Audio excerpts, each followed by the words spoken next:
Ahí. Hola a todos, bienvenidos este día martes. Hoy estamos con María Josefina Larraín, quien nos va a exponer su investigación, y también nos acompaña María Paz Rojas, que ella es fonoaudióloga y va a moderar esta charla el día de hoy. Les cuento que María Josefina Larraín es una persona que integra una amplia concepción del ser humano, y esto se debe a las variadas profesiones que han ido marcando su trayectoria profesional.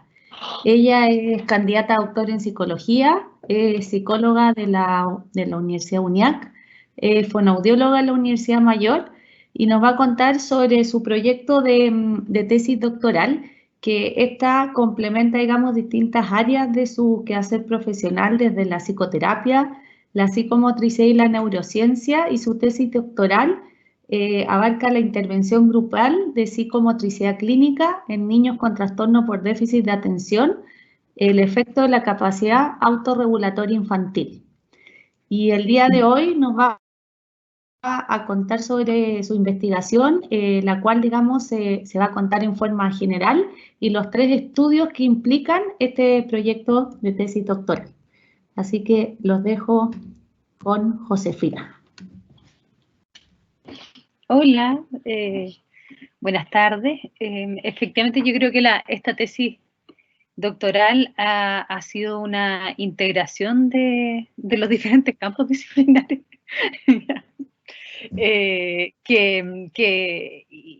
y el fuerte es la formación en psicomotricidad y también en la línea de la psicoterapia de la formación que ya llevo alrededor de 5 años de terapia vincular familiar, inventado el modelo por la Claudia Messing. Así que ahí les voy a ir contando.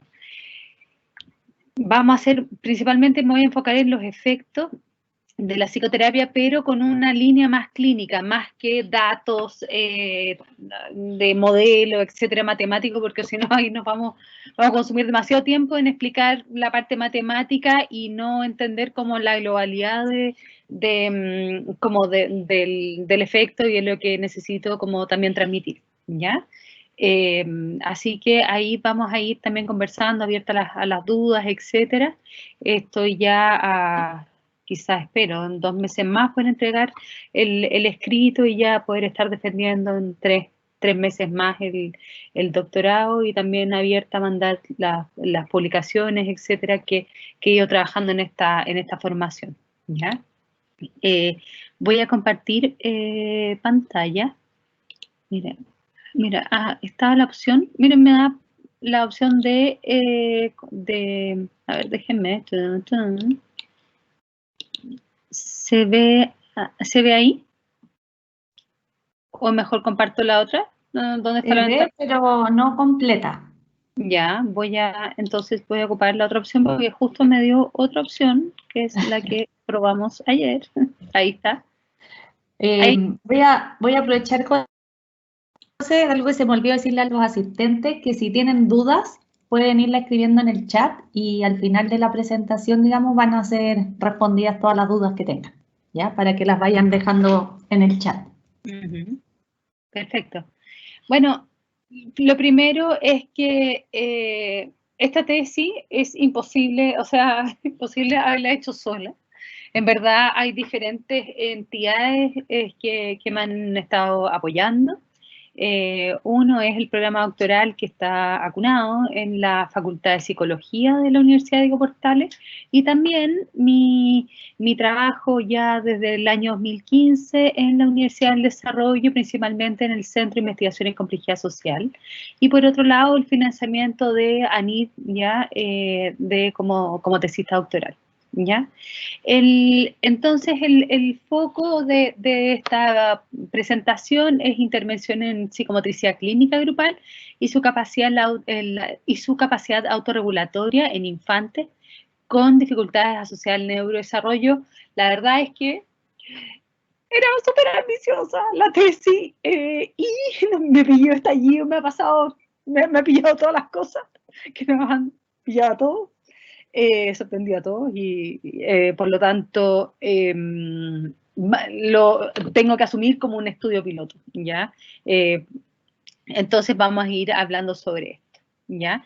Obviamente ahora vamos a hablar del efecto, pero está dentro de esta tesis que como contó la Maca, que es en 3 estudios, ¿ya? Efecto de la intervención en psicomotricidad clínica, la capacidad rotatoria, medida a través de la elaboración y validación de una pauta de observación de expresividad motriz y desempeño cognitivo-conductual en una muestra de niños y niñas diagnosticados por TDAH de 6 a 8 años. Los aspectos más biológicos, hay electroencefalografías también, pero eso va a ser procesado y analizado y publicado ya el próximo semestre. No va a formar parte de esta tesis por ahora. Entonces, vamos a pensar, bueno, ¿qué es lo que es la psicomotricidad? Vamos a entender como una disciplina. Lo que pasa es que aquí no se entiende como en Chile como disciplina, pero en todos los países, lo juro, en Uruguay, en todos los que están cerca de nosotros, es una disciplina. Ya en Uruguay, 50 años, ¿ya? Principalmente liderado por Juan Mila. Entonces se entiende por una disciplina y que implica una intervención psicomotriz, ya sea clínica o educativa, y que va a intentar derribar la disociación mente-cuerpo, si es que vamos a un dilema de Descartes. Entonces, ¿y cómo, por qué? Porque entiende la globalidad del sujeto. ¿Y cómo se entiende esta globalidad del sujeto? A través de una expresividad motriz, en donde la podemos observar con diferentes dimensiones o parámetros, que se entienden los parámetros psicomotrices. ¿Por qué es relevante? Porque es una disciplina, entonces, nuevamente, que entiende la globalidad, que implica una mediación corporal, en donde el principal recurso de la psicomotricidad es el juego espontáneo, por lo tanto uno podría entender que es una disciplina de carácter ecológico, ¿ya? Y que también se entiende la línea más de intervención clínica en psicomotricidad como una intervención de carácter psicoterapéutico, y así lo vamos a mencionar como psicomotricidad clínica, ¿ya? Entonces, esta tesis, en gran parte, habla de una psicomotricidad clínica, ¿ya? Principalmente toma los alineamientos de Venaro Couturier, de la Mirta Chockler, pero también una práctica de Venaro Couturier, pero vamos tomando también componentes de la psicoterapia, ¿ya?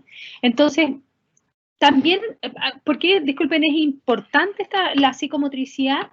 Porque tiene una visión, por ejemplo, si empezáramos en psicomotricidad clínica en infantes, tiene una concordancia, no solamente con el discurso de la infancia, sino que implica una noción de respeto a la infancia, del querer, saber y poder.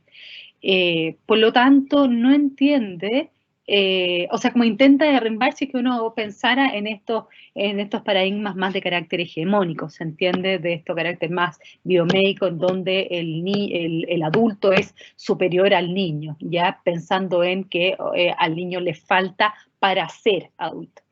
No, acá se entiende el ritmo, el proceso del niño y cómo nosotros nos disponemos como adultos para resolver ciertas conflictivas, ya en relación a su edad, a su ritmo, etc. Por lo tanto, es una práctica que es tremendamente respetuosa y que también va a ver, ¿cómo lo voy a decir? Como va a estar también en sintonía ya a lo que también estamos buscando como derechos de infancia, ¿sí?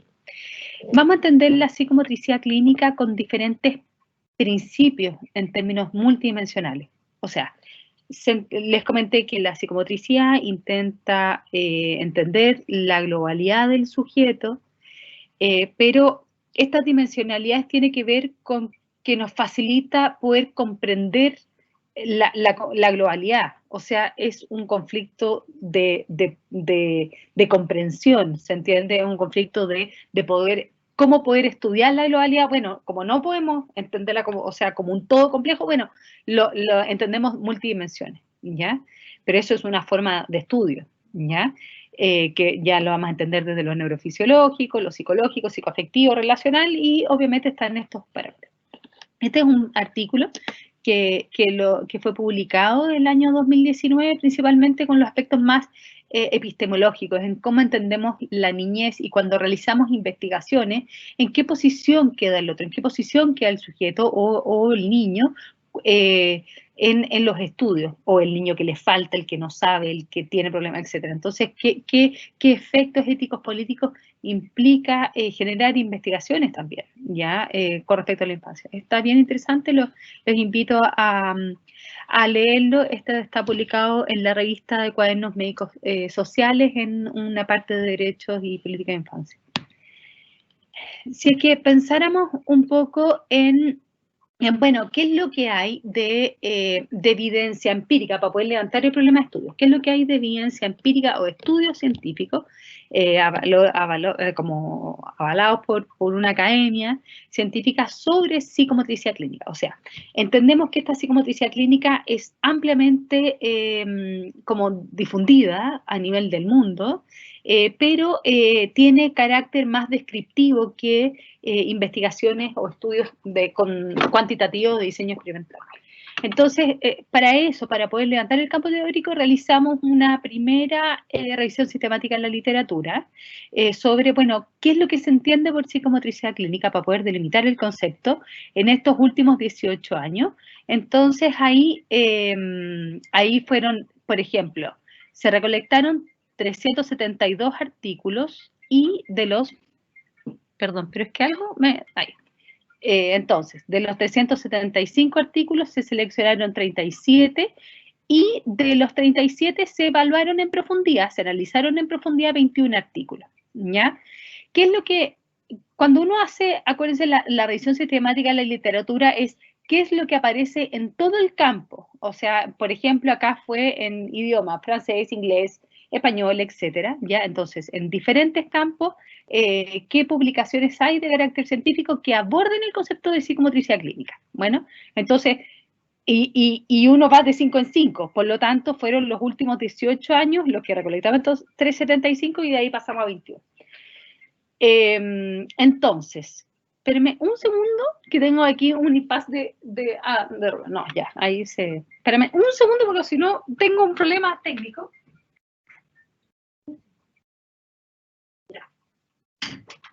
La crianza por mientras, no es fácil, ya. Perdón, pero es que son problemas técnicos que van pasando, ya. Entonces, disculpen, volviendo al tema. Entonces, ¿cuáles son las limitaciones sobre esta revisión de la literatura? Uno, faltan estudios controlados. Cuando hay estudios de diseño experimentales, entonces son diferentes, son programas que no solamente de psicomotricidad, por lo tanto uno no sabe cuál es el efecto propiamente de la disciplina. Y por otro lado, faltan baterías propias que evalúen psicomotricidad. ¿Ya? Fue interesante hace 3 semanas el Congreso Internacional de Psicomotricidad, en donde se planteó, por ejemplo, a nivel del mundo hay 63 tesis doctorales, ya, en donde 9 son, por ejemplo, han sido dirigidas por la doctora Pilar Arnaiz. Y habría, no sé el detalle de profundizar de cuántas son descriptivas o no, pero también es interesante qué es lo que hay poca información de carácter empírico sobre una disciplina que es ampliamente reconocida por el mundo. Por lo tanto, esta revisión también nos permite posicionar un poco el problema. Bueno, también, ¿qué es lo que... Ya, nuevamente, ¿qué vamos a entender por intervención psicomotriz? Plantea cuál es el foco: desarrollar y restablecer las potencialidades y aptitudes del sujeto mediante la expresión corporal basada en el juego espontáneo. La intervención en psicomotricidad clínica se centra en el sujeto en situación de disfuncionalidad, retraso, malestar, y propone un abordaje psicoterapéutico tanto en el diagnóstico como en un tratamiento y seguimiento. También, ¿qué es lo que pudimos observar, ¿no es cierto?, dentro de este primer estudio de revisión sistemática? Pese a que las intervenciones, ya les comenté, han recibido un amplio como difusión, aumento de demanda, tanto en el ámbito educativo como como científicos, o sea, como clínicos, existen pocos trabajos que también tienen criterios de evaluación asociados. O sea, generalmente uno dice, no, mira, es que yo quiero hacer una intervención o un programa, pero los instrumentos no son acordes, no solamente en términos ético-políticos, en términos también epistemológicos de la investigación, sino que son instrumentos que son ajenos al campo disciplinar propiamente tal. Y también, bueno, los artículos presentan una amplia descripción de tipo descriptiva y carece de información empírica que contribuye a la disciplina psicomotriz en su dimensión científica, como se los comenté, y estos últimos 18 años la idea nuevamente es tratar de caracterizar y ver cuáles son estos como hallazgos, ¿no es cierto?, de esta primera revisión. ¿Cuáles son los principales resultados de este primer estudio? Se sabe que la intervención en psicomotricidad clínica mejora el nivel de internalización de la ira, ¿ya? Y valoración del proceso terapéutico. Esto fue más orientado, por ejemplo, esta fue una terapia orientada hacia el cuerpo y el movimiento en sujetos adultos con trastorno de conducta alimentaria. Acá hay por lo menos varios estudios que hablan de intervención en psicomotricidad y la imagen corporal, etc. Disminución en la sintomatología de la ansiedad y depresión, cambiando un punto de corte, pasando obviamente de un criterio clínico a no clínico, ¿ya? También se habla de una mejora como subjetiva en términos de calidad de vida. Otros también, ¿qué reportes hay de estos artículos que encontré? Cambios significativos en una dimensión física y componentes mentales asociados a una calidad de vida en adultos mayores diagnosticados, por ejemplo, con depresión. O sea, ya sabemos, si bien mi tesis está enfocada en infancia, ya sabemos que hay otros hallazgos de investigaciones asociados con estos temas. O sea, vamos a entender nuevamente la intervención en psicomotricidad clínica como como parte del ciclo vital, como una disciplina que apoya ya el ciclo vital y las diferentes problemáticas. También es interesante porque aparecieron incrementos en la autoestima física, autoestima global, disminución de los rasgos de ansiedad, depresión, diagnosticados asociados a trastornos del ánimo, ansiedad, trastorno de personalidad, una disminución en el índice de comportamiento y estado de ánimo en personas con tercera edad, reducción significativa de los cambios conductuales, por ejemplo, mutismo selectivo, etcétera. Por otro lado, cambios terapéuticos en donde ya el tamaño del efecto es más grande, en donde compara el grupo experimental y aquí se trabaja la conciencia corporal, también mejora la esquema corporal, motricidad fina, vinculación y adaptación del medio ambiente en niños con trastornos psicomotores, disminución en las problemáticas de, por ejemplo, estas son más físicas, o sea, por ejemplo, uno es la intervención kinesiológica asociada, por ejemplo, a lumbalgia, pero también el otro es el miedo al dolor, ¿ya? Y ahí entonces sería un rol también asociado al psicomotricista, ¿ya?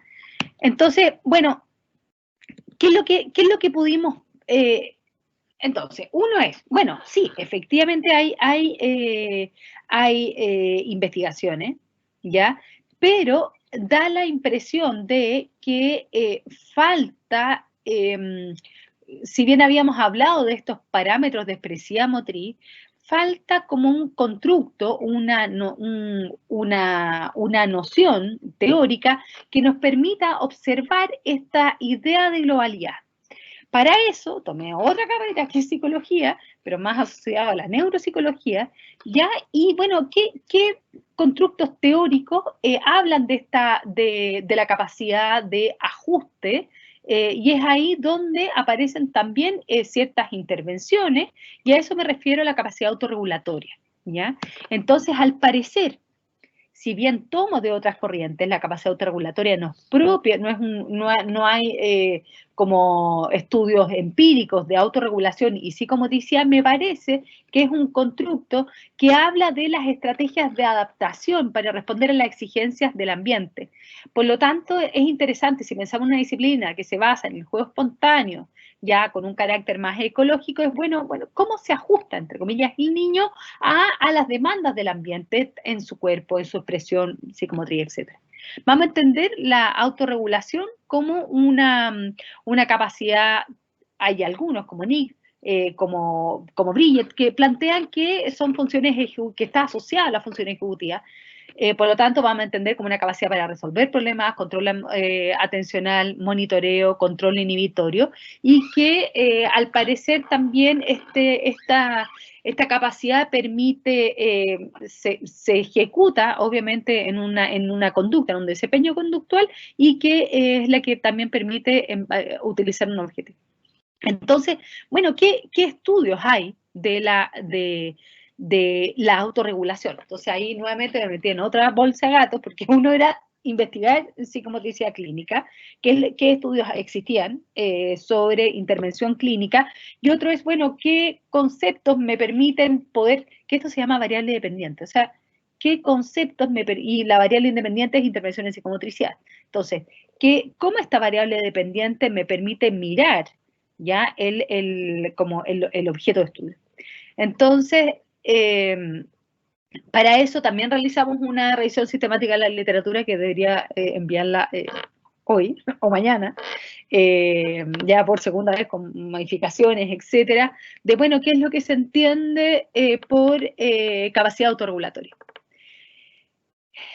Como concepto es complejo, porque es un concepto que es controversial, en términos de que no solamente está asociado a aspectos cognitivos, como se lo había mencionado, sino que también está asociado al temperamento y también al desarrollo de la personalidad. Y la ira, la agresión, la rabia, la ansiedad, al parecer son emociones, ¿ya? Que también son las que permiten ajustarse o no, o expresar en el ambiente. Acá realizamos una revisión sistemática de la literatura, basándonos en el método Prisma, en los últimos 5 años, ¿ya? Aquí también me falta, disculpa, una coautora más, Leonie Causbel, que nos está también ayudando en esta revisión, ¿ya?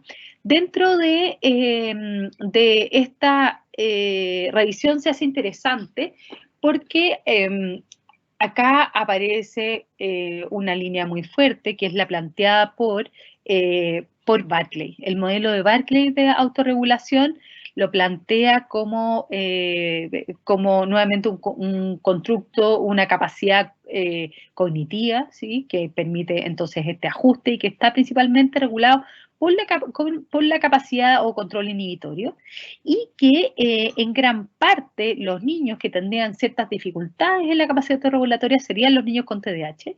Y por otro lado, dice, el mejor lugar de intervención para mejorar la capacidad autorregulatoria es a través del juego espontáneo. Y dije, ay, ya, si es el juego espontáneo, entonces está muy cerca a la intervención. Dice, juego espontáneo en contextos ecológicos. Entonces ya yo encuentro que Berkeley me ha salvado la tesis doctoral, yo le agradezco a él por su existencia, porque de alguna forma es la que me permite unir entonces cómo la capacidad autorregulatoria entonces se puede observar en una intervención en psicomotricidad en donde la base es el juego espontáneo, ¿ya? Por otro lado, hay autores como Margarita Melenchini, que también le agradezco infinitamente su existencia, porque plantea que la capacidad autorregulatoria no solamente es cognitiva, sino que también se basa en otras líneas, ¿no es cierto?, que tienen que ver con personalidad. Y por otro lado, bueno, ¿qué hallazgos neurobiológicos principalmente entonces están asociados a corteza dorsolateral prefrontal, corteza ventromedial, ¿ya? Corteza cingulada anterior. Y aquí también nos podemos asociar, quizás, o podemos, tomando la idea de Nick, en donde en este artículo del 2017 dice, al final la capacidad autorregulatoria sí, es un concepto controversial, pero también se puede homologar por ejemplo, control cognitivo.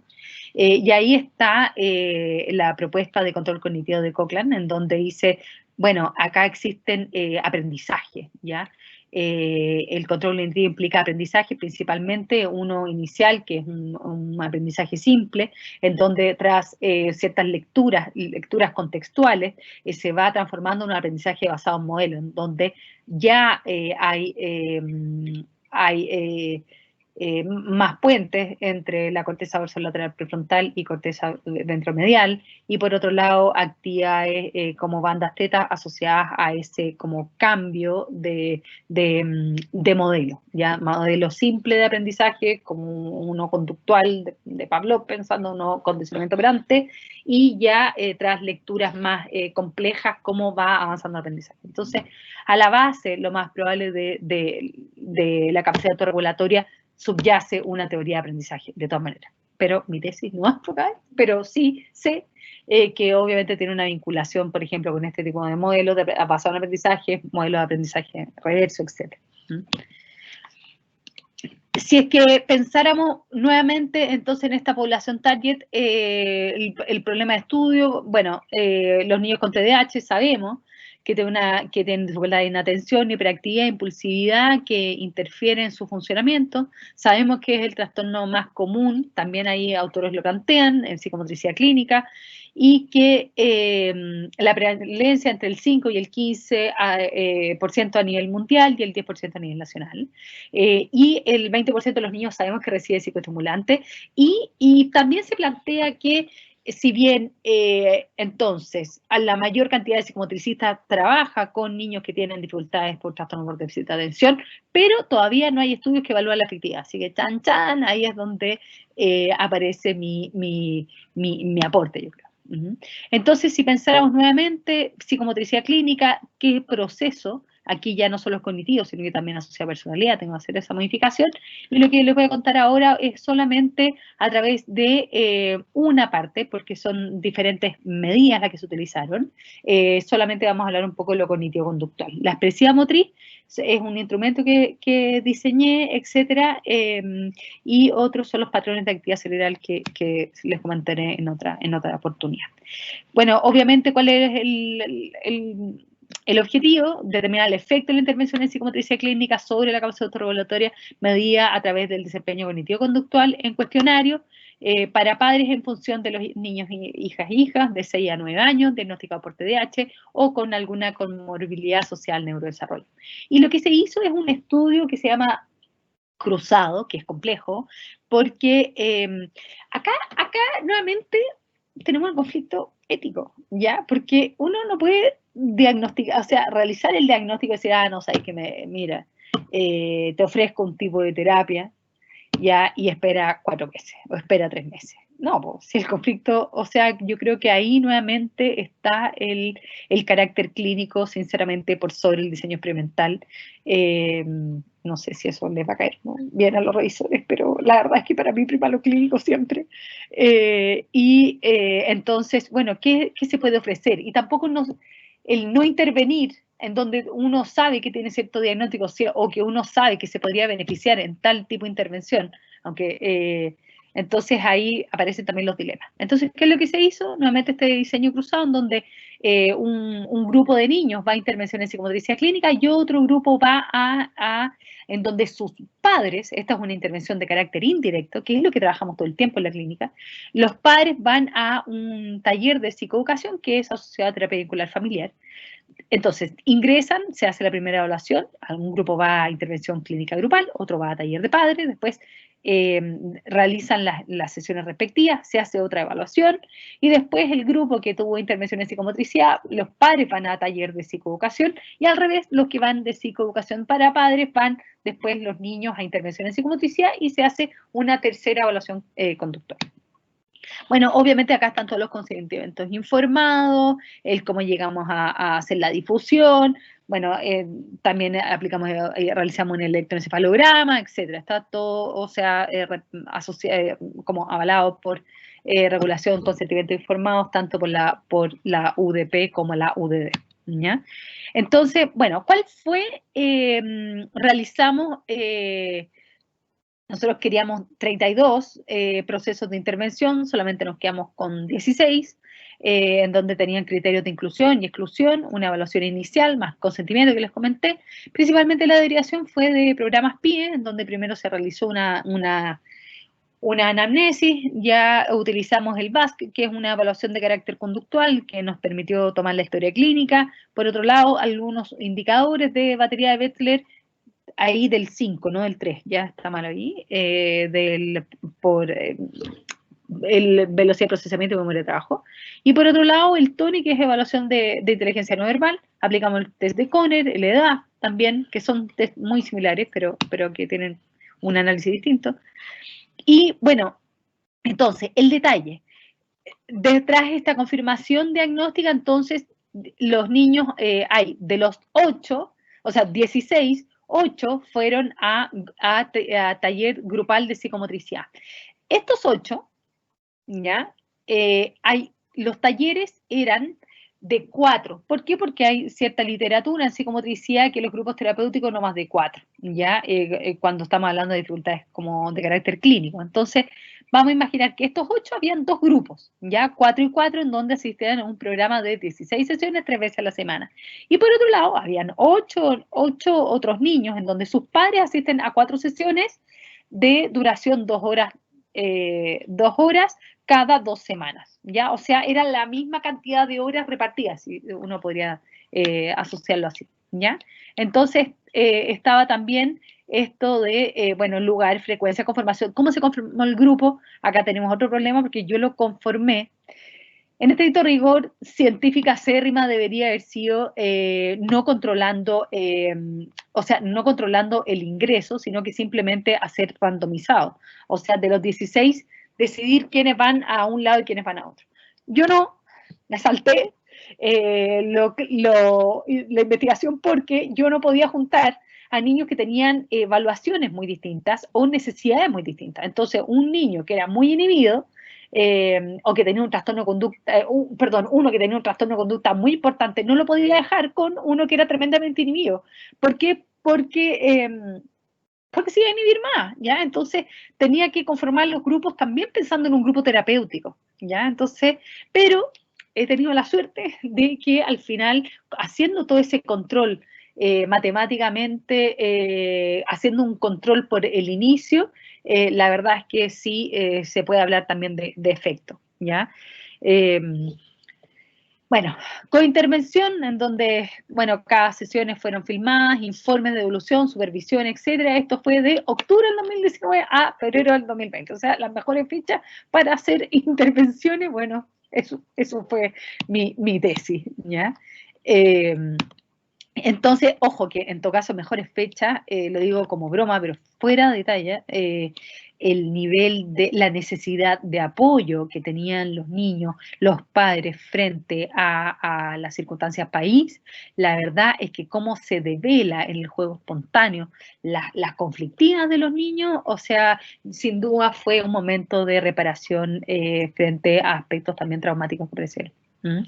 Programa de intervención en psicomotricidad, bueno, vamos a entender una línea más de asociada a Bernard Couturier, vamos a pensar en un ritual de entrada, o sea, un momento de entrada, un momento de inicio, un momento sensorimotor, un momento de proyección y también un momento de cierre de cuento.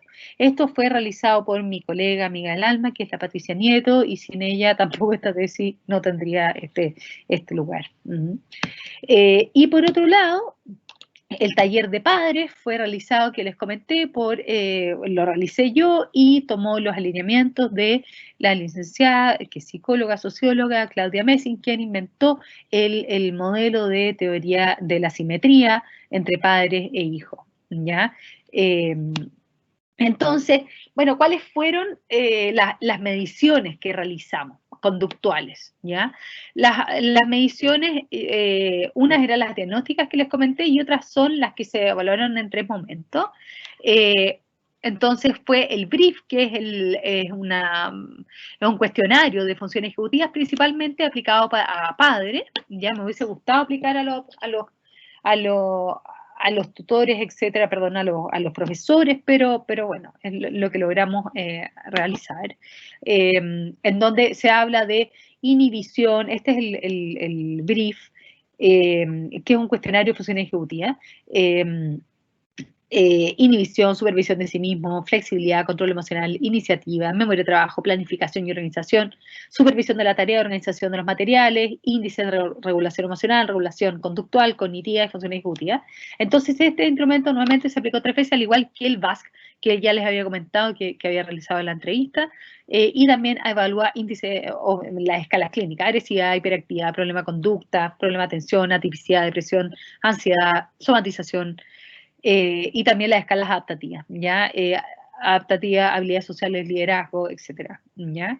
Entonces aquí, bueno, de datos descriptivos, ya pensando en los resultados, sabemos una media de estos 16 de 7 años, ¿ya? En donde el 80%, el 81,25% son los niños, son de género masculino, el 50% está diagnosticado por instituciones de salud, el 100% está realizado con un diagnóstico, ya sea por instituciones de salud o por programas PI, etcétera. 50% con apoyo farmacológico, con problemas de conducta y de hiperactividad, el 43,7%. ¿Ya?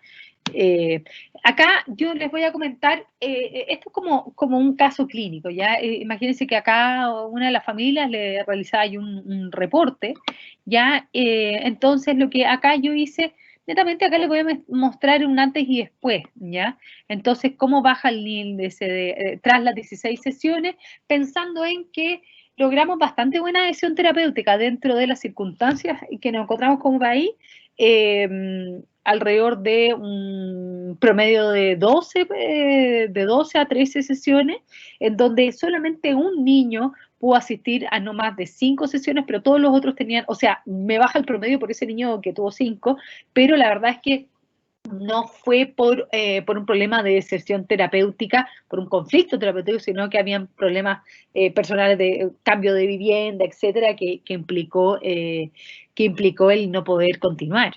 ¿Ya? Pero igual es interesante el cómo se pueden ofrecer programas en donde el principal componente tenía que ver con el cuidado, o sea, desde que la verdad es que los esperamos desde el cafecito hasta, o sea, el poder acompañar un proceso terapéutico yo creo que es lejos lo que permite la adhesión, ¿ya? El cómo sentirse acompañados y acogidos en estas problemáticas.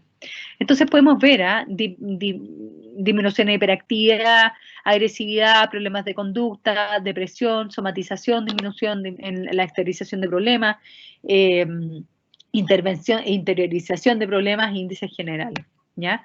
También ya aparecen, por ejemplo, una baja, esto es un caso, pero no quise, como les comenté, hablar un poco de los datos más estadísticos, pero también vemos que hay diferencias en términos de significativas, principalmente en la supervisión de sí mismo, control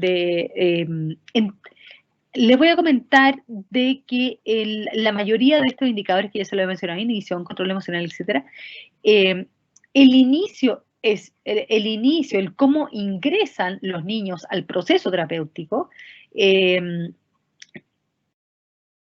da significativo. ¿Qué quiere decir? No solamente está asociado a los diagnósticos, sino que al parecer los niños que tienen mayor, por ejemplo, dificultad, tras una intervención cambian más rápido. O sea, lo que voy es que hay, no sé, tengo que estudiarlo, la verdad, de un efecto plurimo, un efecto al cambio terapéutico. O sea, cuando hay también mayor deseo de que se solucionen las problemáticas, si bien uno dice, ay, pero obvio, ya, pero es que comprobarlo matemáticamente eso es lo complejo.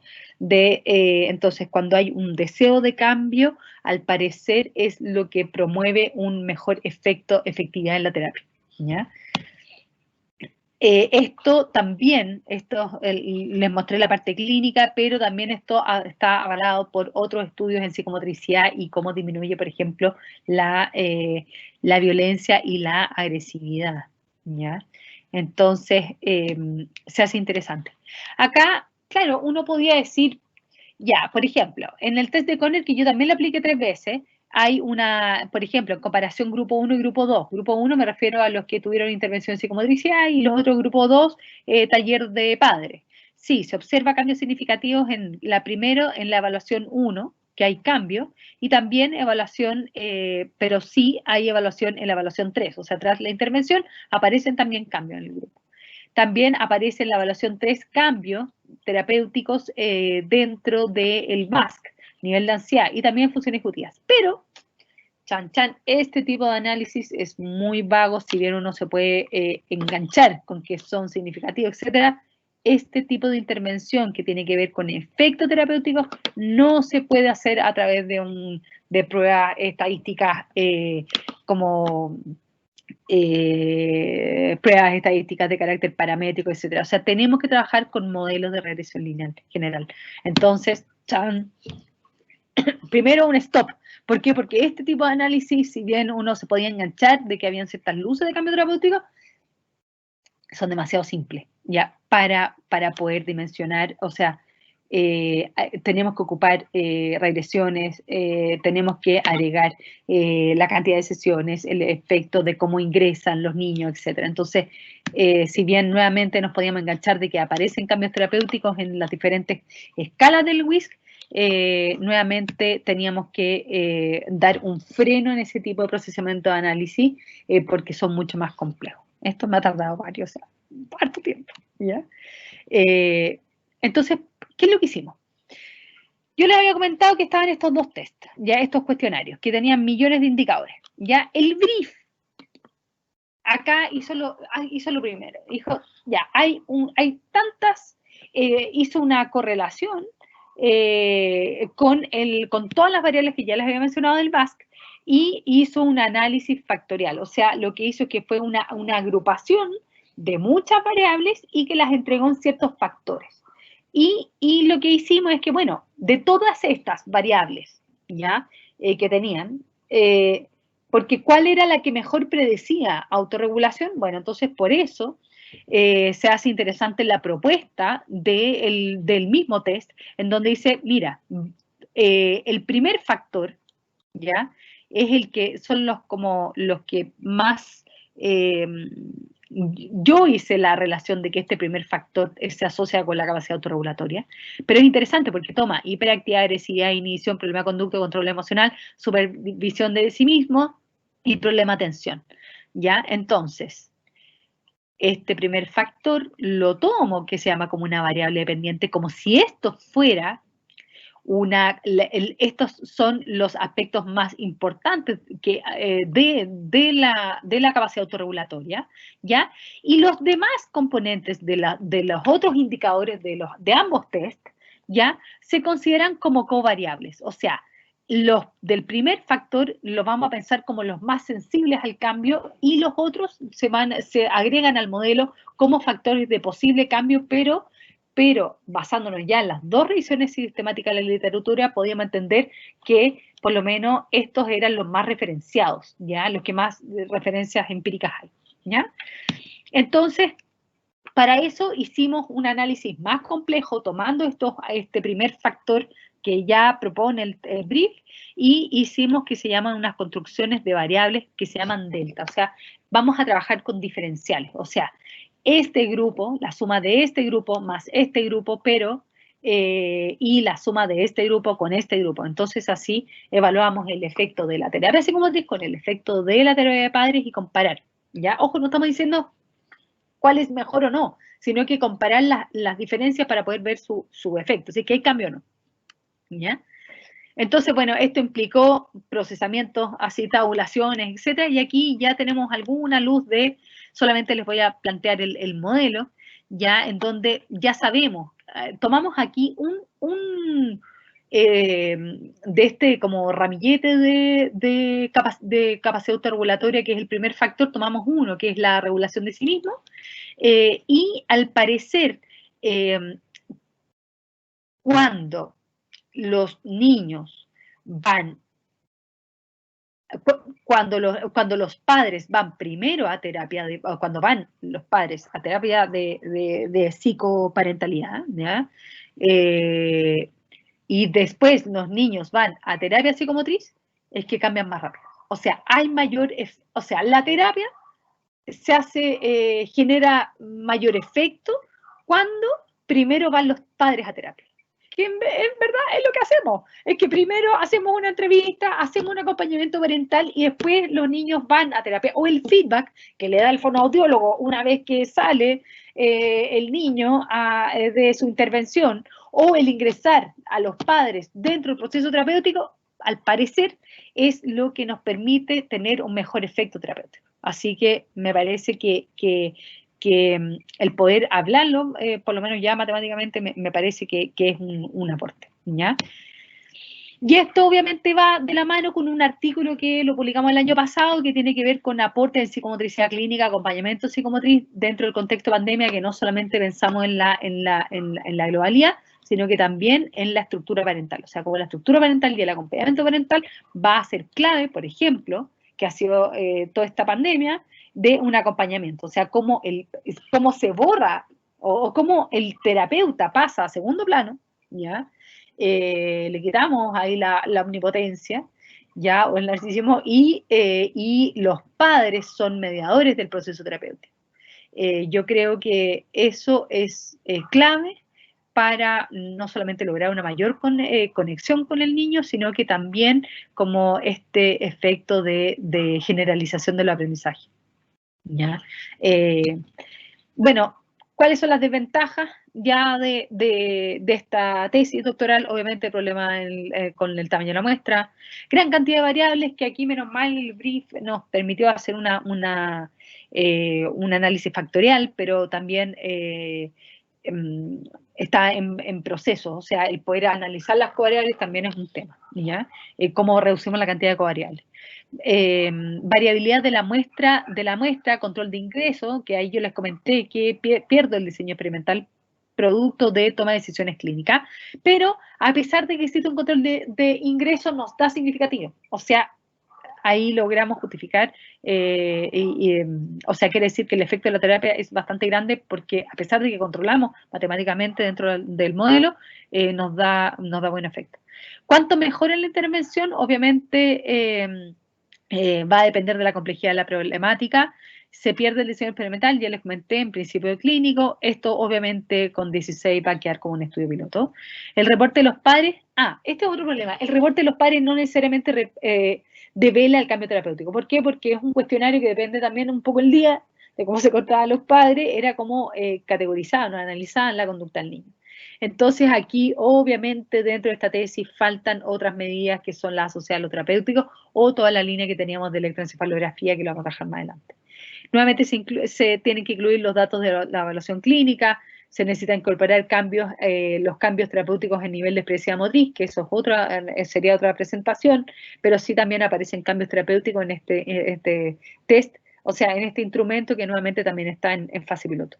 Se necesita incluir información, obviamente, de patrones de actividad cerebral, ¿ya? Y obviamente ventaja en el ámbito clínico, buena decisión de los participantes, gratificación tanto de los padres como de la familia, reportes sobre el cuidado y necesidades del tipo de intervenciones integrales.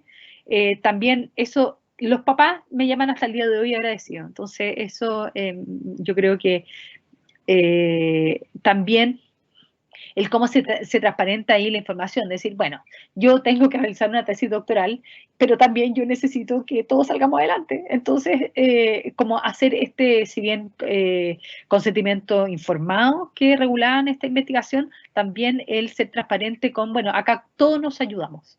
No era desde yo con un lugar de poder en donde ayudo a los demás, sino que aquí todos nos vimos beneficiados. Entonces tiene que ver con reciprocidad dentro de los procesos de investigación. Y acá, obviamente, en el ámbito científico, contribución empírica sobre la efectividad de un proceso terapéutico, evaluación del efecto con medidas que concuerdan con el objeto de estudio, la capacidad autorregulatoria podría ser un buen indicador de cambios terapéuticos, incorpora otros campos disciplinares, ya, bueno, se mezcla, obviamente, la psicología, la psicomotricidad, tomamos aspectos también pragmáticos o asociados al lenguaje, acercar también, obviamente, una ventaja sería acercar la psicomotricidad al campo científico.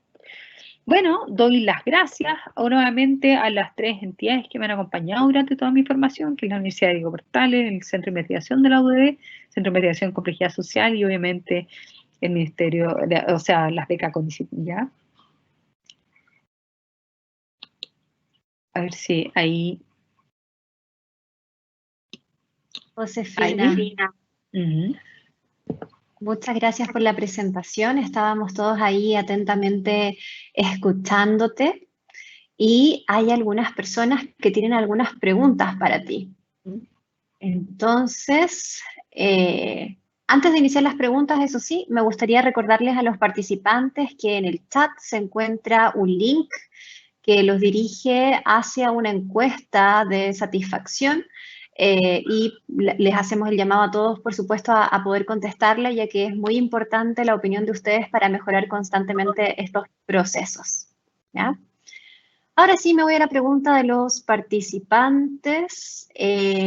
Por acá nos preguntan por el TONI, ¿ya? Preguntan qué evalúa el TONI y además si es que está adaptado para la población chilena.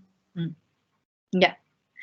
Bueno, es que el TONI es un test de evaluación, o sea, un test de inteligencia no verbal. La gracia que tiene el TONI, que no tiene, bueno, que mide el concepto global de inteligencia y que es más preciso que un Raven, ¿ya? Y también la escala es de 6 a 99 años, o sea, el rango que cubre el TONI es mucho más amplio, ¿ya? Pero no tiene baremo en Chile. Sí, yo tengo, la verdad es que yo creo que... perdón, no tiene baremo en Chile, pero acuérdese que tiene que al ser una matriz, al ser diferentes matrices, rompe la barrera del lenguaje, ¿ya? Entonces, también no me genera tanta angustia pasarlo porque la gracia que tiene es que es independiente de la cultura, ¿ya? Y que obviamente mide una línea más visoespacial, más perceptual, pero tiene mejor como graduación de las puntuaciones que un Raven, ¿ya? Entonces, lo que yo he hecho, pero dentro de mi trabajo, es ver la correlación entre un Betzler adulto y un TONI, etcétera, y la verdad es que los puntajes medios andan bien y cuando hay los altos o las medias altas o coeficiente intelectual superior, ahí es donde hay mayor variación. ¿Se entiende? O sea, para la población media, con capacidad intelectual media, no anda bien, ¿ya? Eso. Súper. Gracias, Josefina. También preguntan por el BRIEF 2. Ya preguntan también cuál es la edad de aplicación, si es que se puede utilizar en población chilena. Y Francisco también pregunta sobre el BRIEF y dice que cuál era el perfil de funciones ejecutivas que deja, que permite en el fondo el BRIEF evaluar. Ya, lo comenté harto igual. El BRIEF tiene baremo en Chile. Yo te busco, pero sí, yo sé que tiene baremo en Chile en términos, lo que pasa es que, a ver, él lo tiene TEA Ediciones, el brief es realizado por autores Goya y tiene, acuérdense que tiene 2 líneas, la de padres y la de educadores, y parte a los 4 años o a los 6 años, no me sé exacto, pero lo tengo a la mano, pero ya lo podía aplicar en toda la muestra, ¿ya? Así que en estricto rigor desde los 5 se puede. Y, ¿qué más? Y los separa por edad, el cuestionario, la gracia es que son pocas preguntas, ¿ya? Y te entrega un perfil que desde funciones ejecutivas, lo mostré, funciones ejecutivas, control inhibitorio, control emocional, tiene un factor de funciones ejecutivas global, tiene control de emociones, supervisión de la tarea, etc. Es bastante amplio, ¿ya? Acá lo interesante sería aplicar el brief en padres más tutores y entonces, eso sería a través de cuestionario de autorreporte, pero de reporte. y que tiene la variable ecológica, ¿ya? Porque no depende de un momento, ¿ya? Y acuérdense que tiene que ver con también una escala de Likert. Entonces, sería la opción poder combinarlo con otros test, ¿ya? Que quizás fueran estructurados, ¿ya? Y que no dependiera del reporte de los padres ni de los tutores, de los profesores, sino que por un profesional idóneo. Entonces, yo creo que esa es la pega un poco del campo como de la neuropsicología y la psicometría, ¿ya? Por eso también me gusta asociarlo con un BASC que tiene que ver con evaluación conductual, porque también uno podría decir, bueno, los niños con dificultades en la hiperactividad, cuánto tienen una baja en el control inhibitorio, por ejemplo. Entonces, ese cruce uno también podría hacerlo con estos cuestionarios que ya entregan un cruce entre ellos. Súper. Josefina, también, bueno, agradecen la presentación, dicen que les pareció una excelente charla y agregan una consulta. Dice, ¿qué aplicaciones prácticas definirías tú para este estudio? O sea, lo práctico es, bueno, primero es una tesis doctoral práctica, porque se hace un programa de intervención, ¿ya? Yo creo que nos deja el tratar de afianzar una disciplina clínica, como es la psicomotricidad, y que sabemos que yo veo los efectos clínicos, pero necesitábamos más evidencia empírica sobre el proceso, ¿ya? Eso es una... Y por otro lado, es también el diseñar un programa con la integración de los padres. Yo creo que es una tesis de investigación con carácter práctico porque logra defender la idea de apoyo integral tanto de padres como de niños, que el conflicto solo de los niños si bien puede presentar cambios, pero nunca tanto como cuando incluimos la familia, ¿ya? Entonces nos permite dejar en evidencia, ¿ya? La necesidad de intervención más macro.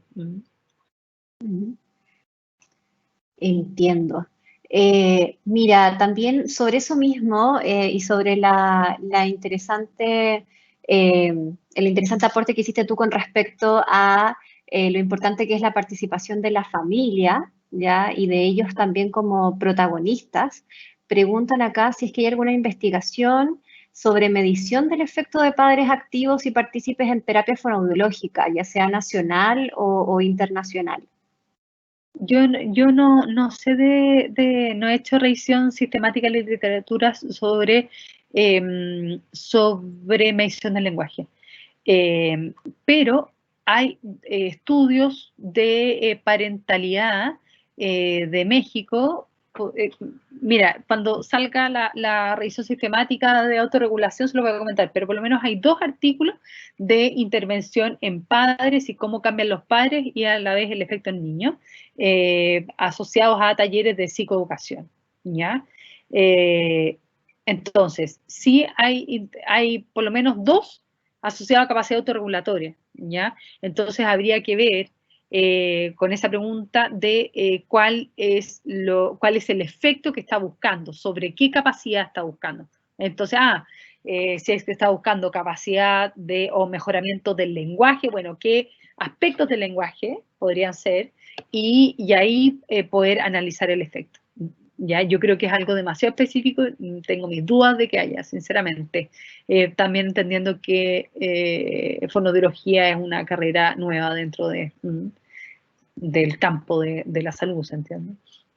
Claro. Entre comillas. Y con respecto, sí, con respecto a lo mismo, ¿cierto? A la importancia de la participación de los padres o cuidadores, preguntan si es que hubo alguna manera formal de recolección de la impresión de los padres. Hubo más una evaluación de carácter más cualitativo, una entrevista en términos de la percepción, etcétera. tenemos ahí todo un video ya de análisis de qué sintieron, etcétera. Yo creo que lo que lo puedo describir en términos cualitativos es nuevamente les dije, la sensación de sostén, de apoyo, como de cobijo. Yo creo que eso nos da pie para los fonoaudiólogos también. La verdad es que replantear un poco estos aspectos de cómo nosotros dejamos afuera a los padres y no necesariamente la angustia que significa cuando le damos el feedback, ¿ya? Las expectativas que tiene el padre cuando el niño ingresa al box terapéutico, ya a la sala de sesión. ¿Qué significa? La angustia que significa. Cuando va el niño, el dolor que implica a los padres, el salir, entre comillas, fuera de la norma, que si bien estamos de acuerdo o no, pero los padres muchos van con eso, con ese dolor. Entonces yo creo que la verdad es que ahí fue la psicología la que me permitió como mitigar esas problemáticas que yo veía en fonoaudiología, ya de hacerme cargo de lo parental y de cómo tomarlo como un aliado mediador, coterapeuta, ya que ese es el coterapeuta en función del hijo, ¿ya? Así que la verdad es que la gran parte de las intervenciones que yo hago hasta el día de hoy, que son de lenguaje, asociado a conducta, pero gran parte tiene que ver con el trabajo parental, sinceramente. Se complementa. Sí. Bien, tengo una última pregunta asociada a la exposición propiamente tal y después hay una pregunta que es más bien de carácter personal, así que esa la vamos a dejar para el final. ¿Ya? La pregunta dice, ¿cuál era el objetivo del electro que le realizaban a los niños y niñas? Sí, bueno, es que ¿se acuerdan que les había comentado toda la base neurofisiológica del control cognitivo y las regiones asociadas al cerebro, etcétera? Bueno, ahí hay toda una línea que tiene que ver con capacidad autorregulatoria y control inhibitorio, ya en donde estaría asociado a diferentes como bandas de frecuencia, principalmente actividad teta, o si pensáramos por ejemplo, en un Go No Go, que es una tarea clásica de control inhibitorio, pensamos en una negatividad a los 200 milisegundos. Entonces, ahí había un paper de Gravel que nos ayuda porque intervención en niños con trastorno de conducta, después podían diferenciarse entre mayor dificultad de conducta versus no, y ahí uno veía un cambio en la negatividad. Entonces, frente a eso dije, bueno, acá la idea era ver la capacidad autorregulatoria, pero en lo multinivel, ¿ya? Entonces, uno era lo conductual, otro era la expresión psicomotriz y otro era con su correlato neurobiológico. Entonces, la idea de los EEG antes y después de tratamiento era poder ver, entender que lo biológico como un EEG con potenciales asociados a eventos es un marcador sensible neurofisiológico que nos podía detectar cambios que no se estaban dando en estos cuestionarios. Lo que pasa es que ahora aparecieron cambios en los cuestionarios, pero la verdad que las fichas, sinceramente, no estaban puestas en los cuestionarios, estaba puesto más en la actividad cerebral. O sea, en verdad tuvo que ser un efecto traumático demasiado grande para poder, porque acuérdense que estos cuestionarios son, ¿llora el niño? Mucho o poco. O sea, es que, o cuatro alternativas, a veces, de vez en cuando. Entonces, el pasar de cuando son 4 categorías, pasar de una categoría a otra, es que tienen que haber cambios demasiado como notorios para pasar de una categoría a otra, ¿ya? Entonces dije, bueno, lo más probable es que estos cambios terapéuticos, los test, no sean tan sensibles, ¿ya? Entonces, frente a eso dije, bueno, ¿qué hay en términos de capacidad autorregulatoria sensible? Entonces, bueno, perfecto, vámonos a marcadores neurofisiológicos, ¿ya? Entonces, y ahí estoy en la mitad. Estoy en la mitad y no... Eso no va a ser por ahora. Entrego y no dije eso. Pero sí. Por ahora, pero todavía falta. Sí, no, pero eso sí, pero próximamente. Análisis. Eso. Súper. Gracias, Josefina. Y la última pregunta que te anticipaba es más bien de carácter personal, porque yo creo que varias personas se sienten un poco curiosas con respecto a esta multiprofesiones que presentas tú y preguntan entonces, ¿cuál fue tu motivación como fonoaudióloga para llegar a la psicomotricidad? ¿Y cómo te formaste en ello? ¿Y cuál es la relación con el quehacer fonoaudiológico? A ver, yo estaba en cuarto de fonoaudiología y tuve la posibilidad de formarme con el profesor Francisco Agoiti de neurociencia, la católica, y de ahí partía, bueno, entonces una fuerte formación en neurociencia, en donde ahí logramos sacar una investigación de marcadores neurofisiológicos, etcétera, en autismo, ¿ya? Y la cosa es que, entonces yo siempre tenía la idea de bueno, qué es lo que uno es el lenguaje, ya, la formación desde lo biológico, pero entender la complejidad del lenguaje en términos pragmáticos, como que ahí me quedaba corta en términos de expresión y qué pasaba con la pragmática, principalmente si que tomáramos a la línea con la pena que nos da de Humberto Maturana, de acoplamiento estructural, de coordinación, de coordinaciones, etcétera, pensando en el lenguaje, ¿ya? Entonces, tomando ideas de la formación de pragmática, principalmente el profesor Miguel Higuera, yo creo, en fonoaudiología, tomando la formación entonces que él nos plasma también la idea maturana, más la formación en neurociencia, entonces dije, bueno, es que hay algo que pasa en el cuerpo. Y ahí literalmente tuve una suerte de, bueno, yo dije, ¿qué es lo que pasa en el cuerpo? Estaba también la sensación de que fonoaudiología así acérrima al conflicto de Descartes, en donde separamos mente-cuerpo, y ahí choco con un paciente, o sea, choco en términos del impacto de un niño con una parálisis cerebral, en donde ya se iba a quedar ciego, ¿ya? Entonces solamente iban quedando menos canales, entre comillas, de información. Entonces frente a eso dije, bueno, pero es que ahora, ¿qué le va quedando al niño? Bueno, le va quedando el cuerpo. Bueno, ¿cómo entiende las texturas? O sea, como que ahí tomé los propioceptivos. ¿Ya? Y desde ahí parto analizando, bueno, qué disciplinas me pueden aportar a la noción de cuerpo. Y llego a la formación en psicomotricidad, que fue el postítulo que se hizo en Chile directamente por la línea de la Mirta Chockler, formada por ella, y tuve la suerte también de Bernara Couturier, y ahí formamos la Asociación Chilena de Psicomotricista, impartimos casi 4 años el diplomado en psicomotricidad de la UDD, y he estado como con un rol muy, muy, muy activo en psicomotricidad, yo creo que ya casi, no sé, 15 años, yo mucho rato, me formo ahí, intervengo en psicomotricidad, entonces también sabía que era una disciplina que teníamos que trabajar a nivel de políticas públicas, a nivel de país, y que necesitábamos más estudios empíricos. Entonces, sin duda, fonoaudiología me permitió posicionar a la psicomotricidad. Y por otro lado, no me queda coja en términos de, bueno, ¿qué hago? Está el lenguaje, está el cuerpo, pero ¿qué pasa con la mente? Entonces, ¿qué hace el picado? Curioso, estudié psicología. Entonces, como una forma de entender la noción del sujeto, yo creo. Entonces, como que ahí me dio ahí formando en eso, etcétera. No, y ahí lograste la integralidad.